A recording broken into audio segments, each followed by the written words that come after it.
Now that you've pre-qualified which moving companies you're going to receive estimates from, it's time for us to meet.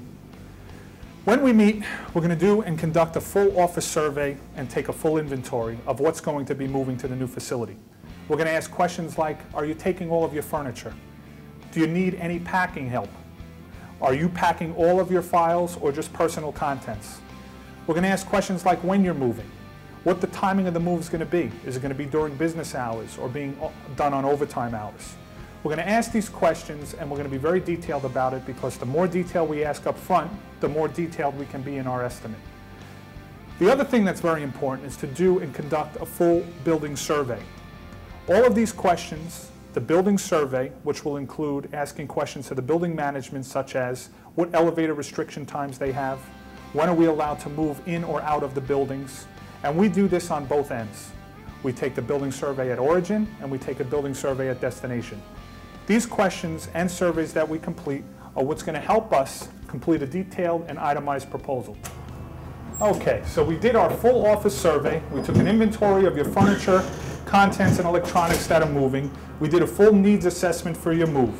Now it's important that we survey the building prior to giving you a proposal. Let's start at the freight elevator. As you can see, this is an average size freight elevator. And one of the important things that the advanced group does is take a full building survey so that we could properly estimate for your move.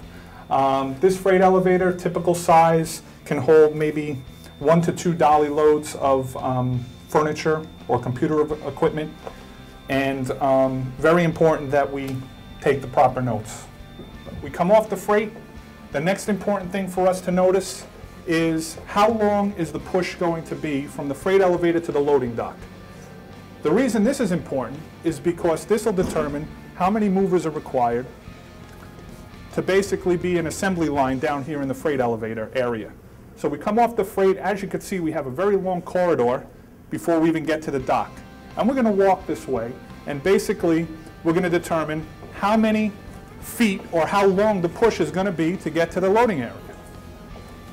One of the other things that are important, depending on the building that we're working in, a lot of buildings have different rules and regulations.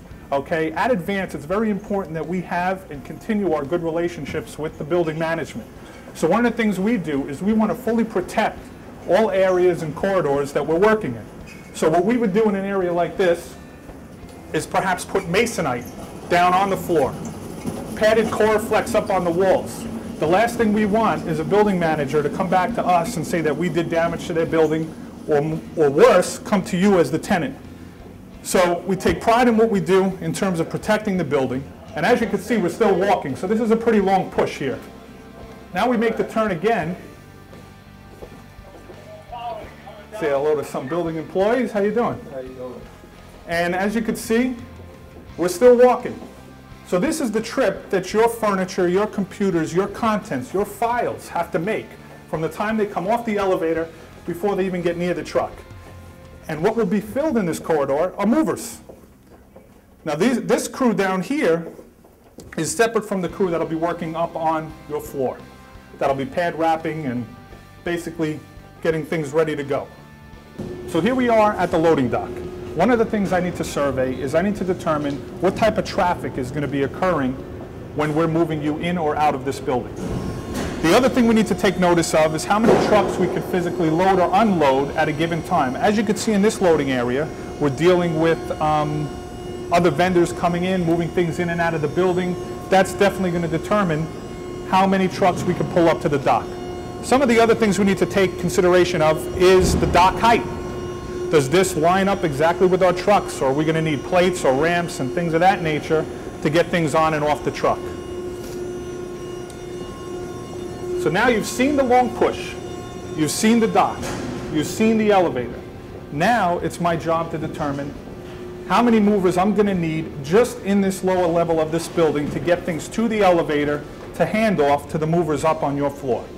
So based on what we assessed, assuming that we can load or unload 1 or 2 trucks at a time, looking at the long pushes that we've just had, we're going to need in the average of anywhere from 8 to 10 movers down on this lower level, just moving things on and off trucks and pushing things to the elevator.